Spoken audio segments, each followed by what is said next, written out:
Step into Value Zone. Value Zone. Hypermart. Attention. తమిళ బుల్లితెర నటి మహాలక్ష్మి ప్రముఖ నిర్మాత లిబ్రా ప్రొడక్షన్స్ అధినేత రవీంద్ర చంద్రశేఖరన్ 7 అడుగులు నడిచి సుమారు ఏడాదిన్నర కావస్తోంది. ఈ జంట పెళ్లైన దగ్గర నుంచి ఏదో విషయంలో వార్తల్లో నిలుస్తున్నారు. అంతేకాకుండా వివాహం తర్వాత చాలా మంది నుండి ట్రోల్స్ ఎదుర్కొన్నారు. దానికి ప్రధాన కారణం రవీందర్ మితిమీరిన బరువు ఉండటమే. మహాలక్ష్మి సన్నగా నాజుగ్గా అందంగా ఉంటుంది. దీంతో రవీందర్ను ఆమె కేవలం డబ్బుల కోసమే పెళ్లి చేసుకుందనే ఆరోపణలు వచ్చినప్పటికీ ఈ జంట మాత్రం అవేవి పట్టించుకోకుండా ఎంతో అన్యోన్యంగా కాపురం చేస్తున్నారు. అయితే తాజాగా మహాలక్ష్మి తన భర్త విషయంలో ఓ సంచలన నిర్ణయం తీసుకుంది. అదేంటో ఇప్పుడు తెలుసుకుందాం.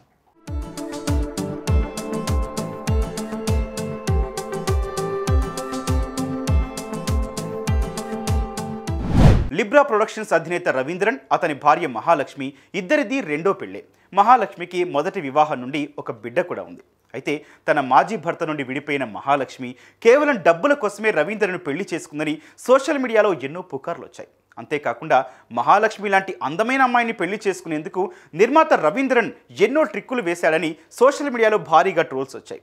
ఈ ట్రోల్స్ను పట్టించుకొని ఈ జంట తమ వైవాహిక జీవితాన్ని గడపగలమని చాలాసార్లు నిరూపించారు.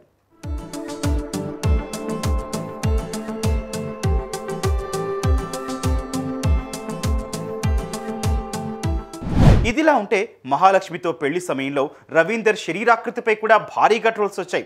తాజాగా ఈ విషయంపై స్పందించిన నటి తమ వైవాహిక జీవితం గురించి, తన భర్త గురించి ఓపెన్గా చెప్పింది. మా పెళ్లిపై చాలామంది ట్రోల్స్ చేశారు, కానీ వాటన్నింటినీ పట్టించుకోలేదు.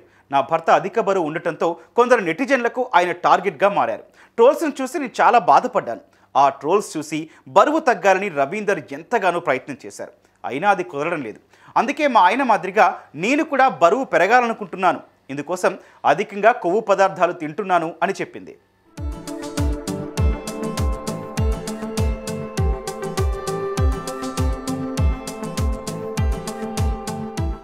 అయితే రాత్రి సమయంలో ఎక్కువగా ఫుడ్ తింటున్నాను. ఆ సమయంలో నాకు నిద్ర కూడా సరిగా పడుతుంది.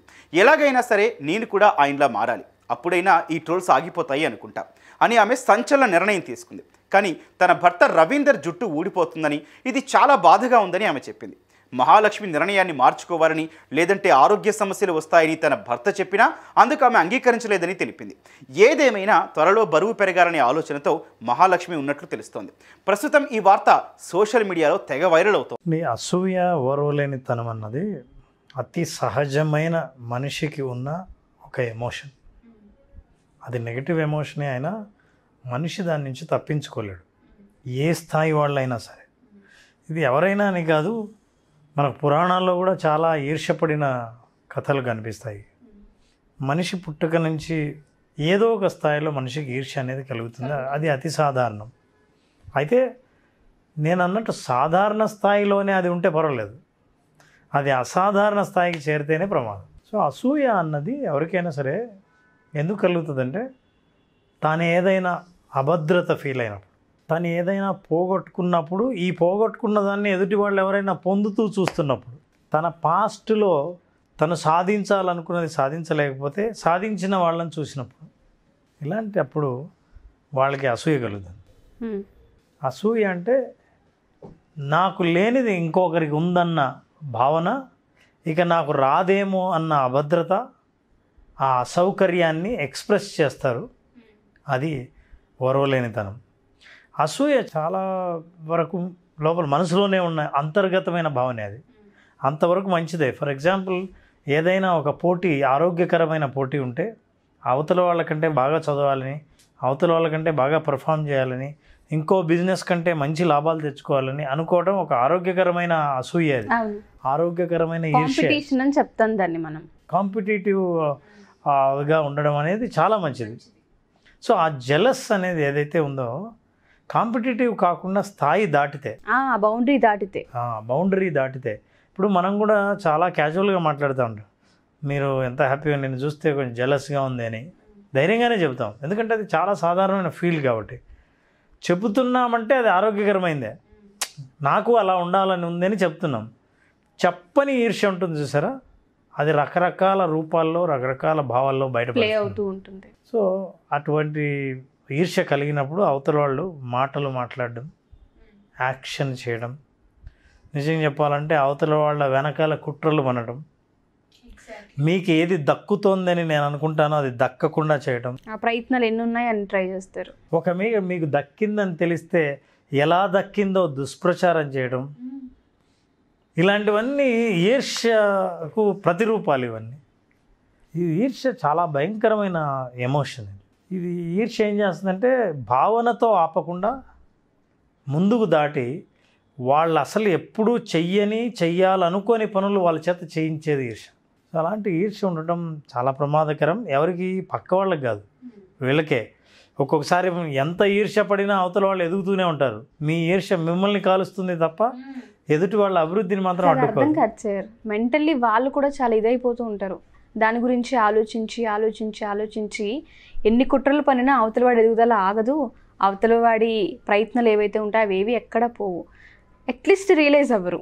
ఒక బౌద్ధ సన్యాసి వాళ్ళ శిష్యులందరినీ పిలిచి, రేపు మీరు ఎవరైతే ఈర్ష్యపడుతున్నారో వాళ్ళ పేర్లు రాసిన ఆలుగడ్డని తీసుకురండి అన్నాడు. సో వాళ్ళందరూ ఈయన ఎందుకు చెప్పాడో అర్థం కావట్లేదు అని అందరూ ఒక్కొక్కరు ఓ బ్యాగుతో, ఒకరు ఇంకొంచెం పెద్ద బ్యాగు, ఒకరు ఒక మూటతో, ఒకరు కొన్ని ఆలుగడ్డలతో వచ్చారు. దాని మీద వాళ్ళకి ఎవరంటే ఈర్ష్యో వాళ్ళ పేరు రాసి తీసుకురావాలి.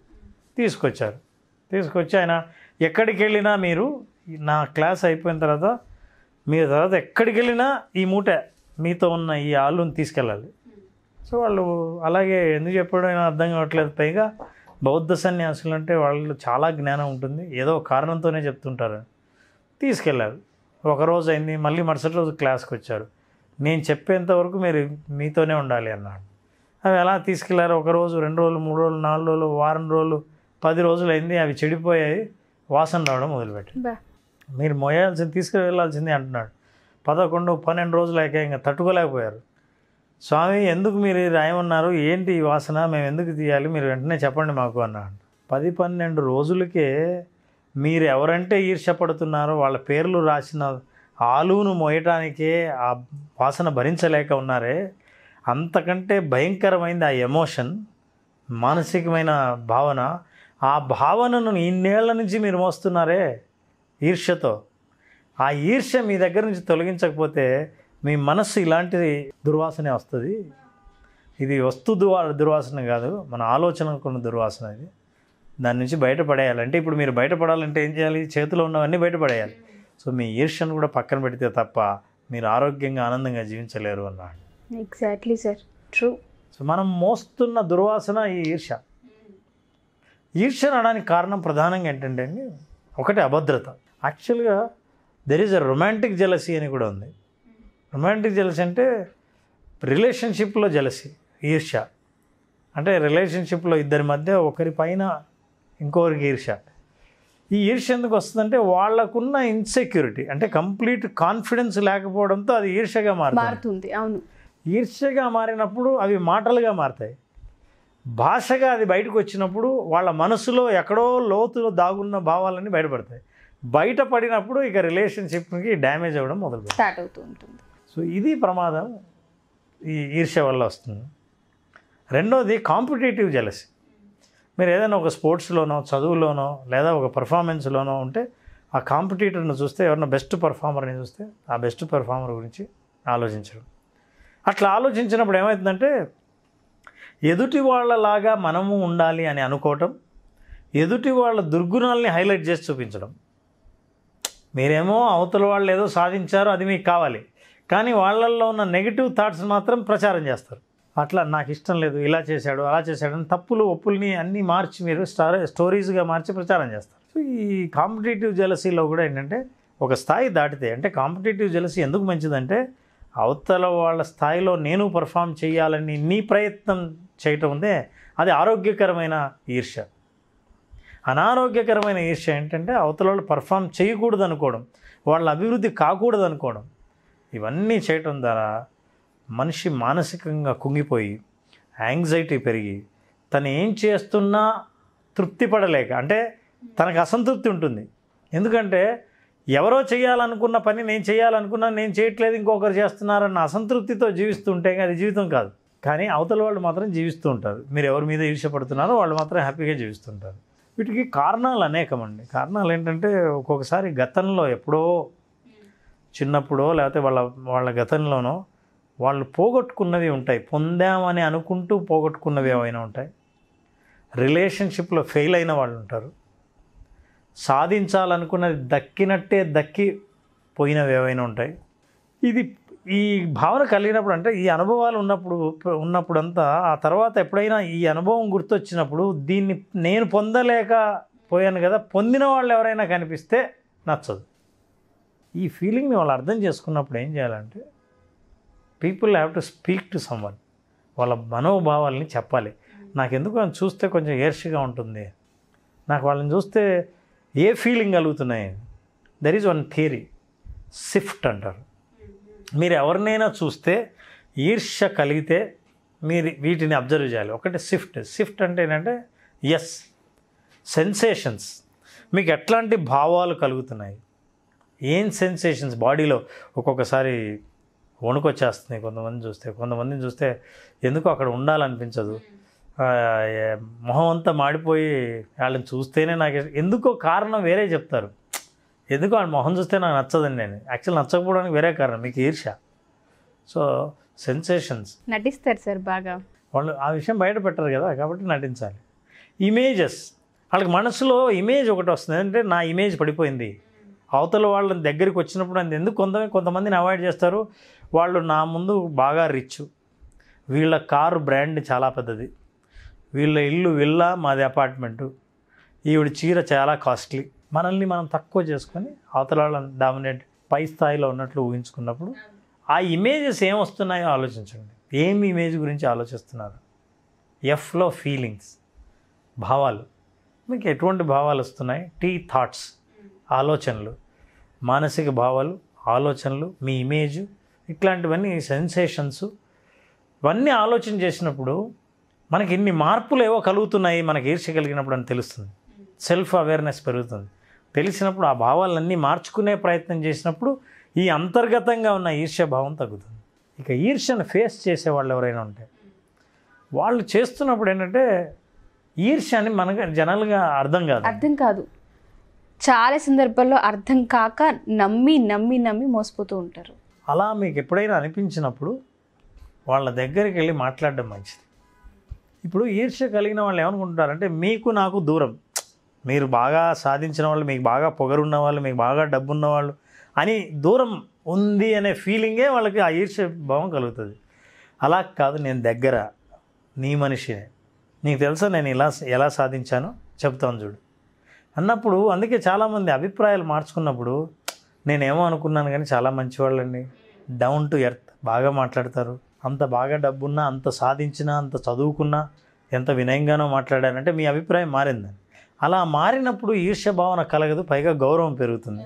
కాబట్టి అవతల వాళ్ళు ఎవరైనా మన మీద ఈర్ష్యపడుతున్నారన్నప్పుడు మీరు దాన్ని ప్రచారం చేయకుండా అవతల వాళ్ళు ఈర్ష్యపడుతున్నారన్న విషయం మీరు వాళ్ళతో వెళ్ళి మాట్లాడండి.